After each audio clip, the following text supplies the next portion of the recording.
ಒಂದು ಸುಂದರವಾದ ರಾಜ್ಯ. ಆ ರಾಜ್ಯದ ರಕ್ಷಣೆಗೆ ಅಂತ 5 ವರ್ಷಕ್ಕೊಬ್ಬ ರಾಜ ಬರ್ತಾ ಇರ್ತಾನೆ. ಆ ರಾಜ್ಯವನ್ನು ಕಾಪಾಡಲು ಅಂತ 224 ಜನ ಮುಖ್ಯಸ್ಥರು ಇರ್ತಾರೆ. ಯಾವಾಗಲೂ ಆ ರಾಜ್ಯಸಭೆಯಲ್ಲಿಯೇ ಇರ್ತಾರೆ. ಒಂದು ದಿನ ರಾಜ ಬಡವರಿಗಾಗಿ ಅಂತ ಕೆಲವು ಸೌಲಭ್ಯಗಳನ್ನು ಕೊಡ್ತಾನೆ. ಆ ಸೌಲಭ್ಯಗಳಿಗಿಂತ ಆ ರಾಜ್ಯದಲ್ಲಿ ಅತಿಯಾಗಿ ಇದ್ದ ಸಮಸ್ಯೆಗಳೇ ಜಾಸ್ತಿ ಇರುತ್ತೆ. ಆ ರಾಜ್ಯದಲ್ಲಿ ಹೆಣ್ಣು ಮಕ್ಕಳಿಗೆ ರಕ್ಷಣೆನೇ ಇಲ್ಲದಂತಾಗಿತ್ತು. ಹೆಣ್ಣು ಮಕ್ಕಳು ಹಾದಿಯಲ್ಲಿ ನಡ್ಕೊಂಡು ಬಂದರೆ ನಶೆಯ ಮತ್ತಿನಲ್ಲಿ ಅವರ ಮನಸ್ಸಿಗೆ ಬಂದಾಗಿ ಹೆಣ್ಣನ್ನು ಕೆಟ್ಟದಾಗಿ ಮಾತನಾಡುವುದು ಆ ರಾಜ್ಯದಲ್ಲಿ ಅತಿಯಾಗಿ ಇತ್ತು. ಹೆಣ್ಣನ್ನು ಅವರ ಮನಸ್ಸಿಗೆ ಬಂದ ಹಾಗೆ ಬಳಸಿಕೊಂಡರೂ ಯಾರೂ ಕೂಡ ಅಲ್ಲಿನ ಜನ ಮುಂದೆ ಬರ್ತಾ ಇರಲಿಲ್ಲ. ಒಂದು ಹೆಣ್ಣಿನ ಮೇಲೇನಾದರೂ ಒಂದು ದಿನಕ್ಕೆ ತೊಂದರೆ ಆದರೆ ಅವತ್ತಿನ ದಿನ ಮಾತ್ರ ಎಲ್ಲರ ಆಕ್ರೋಶ ಹೆಚ್ಚಾಗೇ ಬರ್ತಾ ಇತ್ತು. ಆದರೆ ಮುಂದಿನ ದಿನ ಅವರವರ ಕೆಲಸ ಕಾರ್ಯಗಳಲ್ಲಿ ಬ್ಯುಸಿ ಆಗೋಗ್ಬಿಡ್ತಾ ಇದ್ರು. ಆ ರಾಜ್ಯದಲ್ಲಿ ಒಂದು ಬಡ ಹೆಣ್ಣು ಮಕ್ಕಳು ಅಂದರೆ ಅಷ್ಟು ಕೇವಲ ಆಗೋಗ್ಬಿಟ್ಟಿತ್ತು. ಆ ರಾಜ್ಯದಲ್ಲಿ ಹೆಣ್ಣು ಮಕ್ಕಳ ಪಾಲಿಗೆ ನಾಳೆ ಒಂಟಿಯಾಗಿ ರಸ್ತೆ ದಾಟಿದ್ರೆ ಏನಾಗುತ್ತೋ ಅನ್ನೋ ಭಯದಲ್ಲೇ ನಡೆದಾಡುವ ರಾಜ್ಯ ಅದಾಗಿತ್ತು. ರಾಜ್ಯದಲ್ಲಿ ಉತ್ತಮ ಶಿಕ್ಷಣ ಮತ್ತು ಉಚಿತ ಶಿಕ್ಷಣ ಎಂಬ 2 ಬೇರೆ ಬೇರೆ ಶಾಲೆಗಳು ಇದ್ದವು.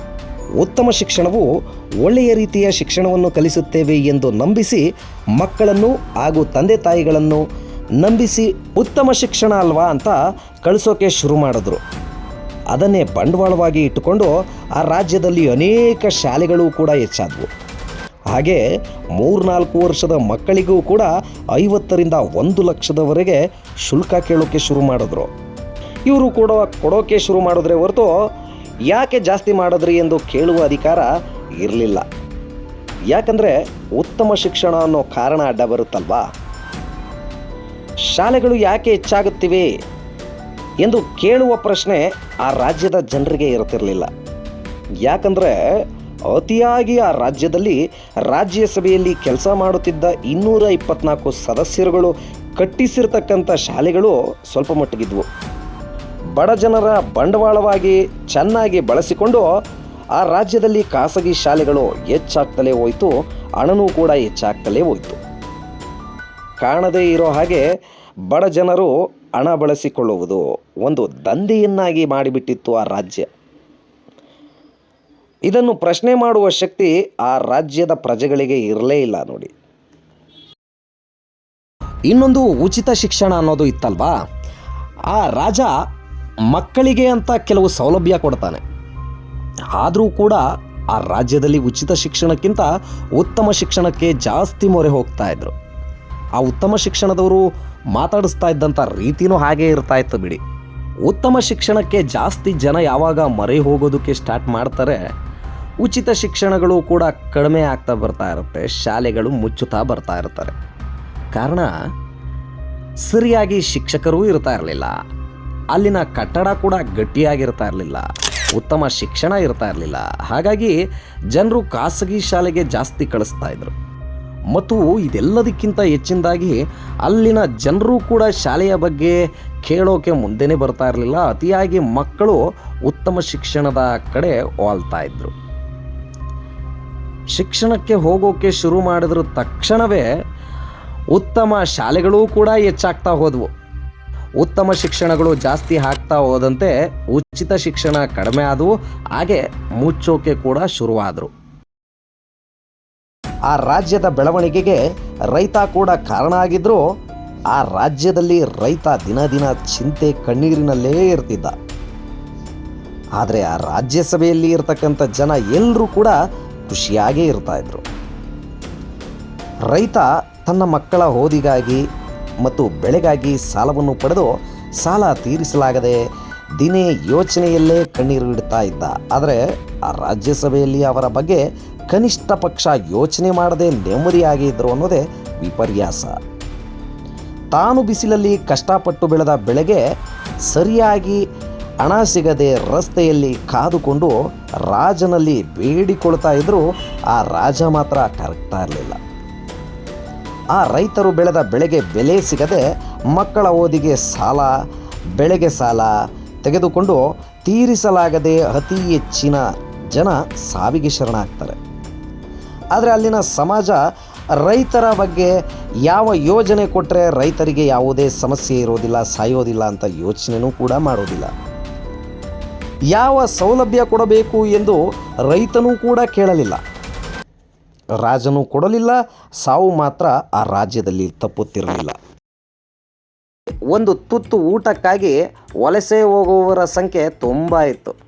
ಆದರೆ ಅವರು ರಸ್ತೆಯಲ್ಲಿ ಮಧ್ಯದಲ್ಲೇ ಒಂದು ಮನೆ ಮಾಡಿಕೊಂಡು ಜೀವನ ನಡೆಸೋದೇ ಅವರ ಜೀವನವಾಗಿತ್ತು. ಆದರೆ ಆ ಮಕ್ಕಳಿಗೆ ಶಿಕ್ಷಣ ಅನ್ನೋದೇ ಇರಲಿಲ್ಲ.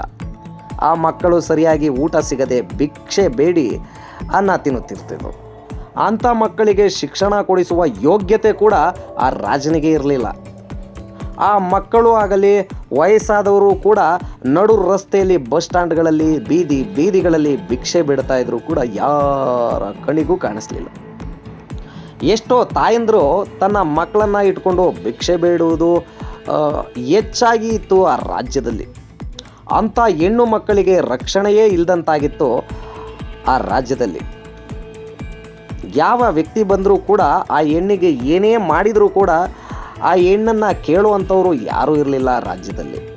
ಆದರೆ ಆ ರಾಜ್ಯಸಭೆಯಲ್ಲಿ ಮಾತ್ರ ಖುಷಿಯಾಗೇ ಇದ್ದರು ಅವರು. ಆ ರಾಜ್ಯದಲ್ಲಿ ಇದ್ದ ಅತಿಯಾದ ಸಮಸ್ಯೆಗಳೇ ಮಾದಕ ವಸ್ತುಗಳು.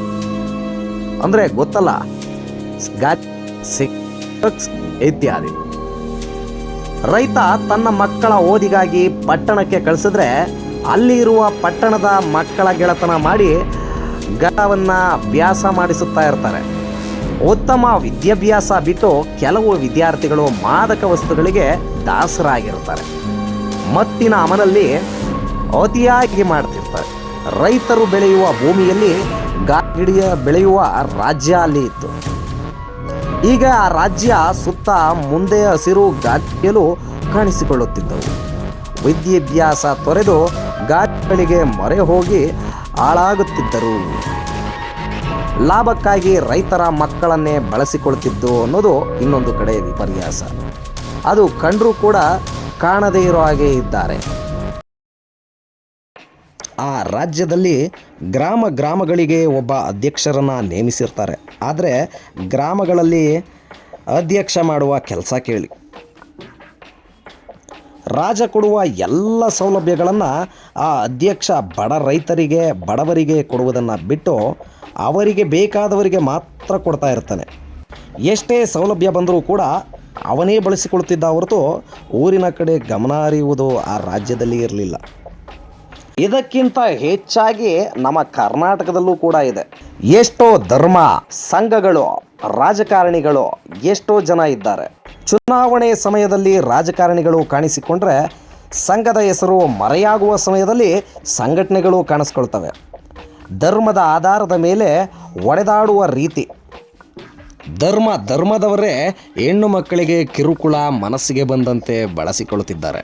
ಹೆಣ್ಣು ಮಕ್ಕಳಿಗೆ ಹಲವಾರು ಯೋಜನೆಗಳು ಇದ್ದರೂ ಕೂಡ ಸರ್ಕಾರ ಕೇಳುವುದನ್ನು ಖುಷಿಯಿಂದ ತೆಗೆದುಕೊಳ್ಳುತ್ತಿದ್ದರೆ, ಆದರೆ ಬಡವರ ಹೆಣ್ಣು ಮಕ್ಕಳಿಗೆ ಯಾವ ರೀತಿ ರಕ್ಷಣೆ ಕೂಡ ಇಲ್ಲ.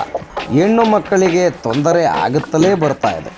ಮಹಿಳಾ ಸಂಘಟನೆ ಎಷ್ಟು ಇದ್ದರೇನೋ, ಎಷ್ಟು ಜನ ಇದ್ದರೇನೋ, ಅವರ ರಕ್ಷಣೆಗೆ ಏನು ಬೇಕು ಎಂದು ಕೇಳುವ ರೀತಿಯೇ ಇರಲಿಲ್ಲ ಅವರಲ್ಲಿ.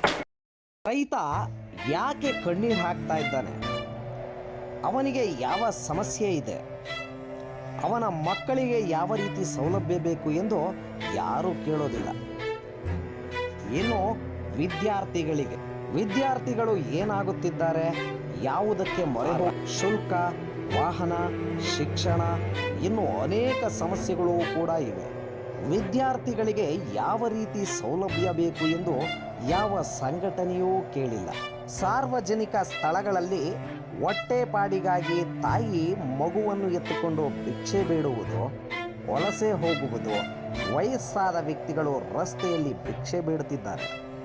ಅಂಥವರಿಗೆ ಏನು ಮಾಡಬೇಕು ಯಾರೂ ಕೇಳ್ತಿಲ್ಲ. ಯಾವ ಸೌಲಭ್ಯ ಬೇಕು ಎಂದು ಕೇಳ್ತಾ ಇಲ್ಲ. ಅವರ ಹೆಸರಲ್ಲಿ ಅರ್ಧದಷ್ಟು ಹಣವನ್ನು ಸರ್ಕಾರದಲ್ಲಿ ಇರುವ ಜನರೇ ತೆಗೆದುಕೊಳ್ತಾರೆ. ಇದನ್ನೂ ಕೂಡ ಯಾರೂ ಕೇಳೋದಿಲ್ಲ.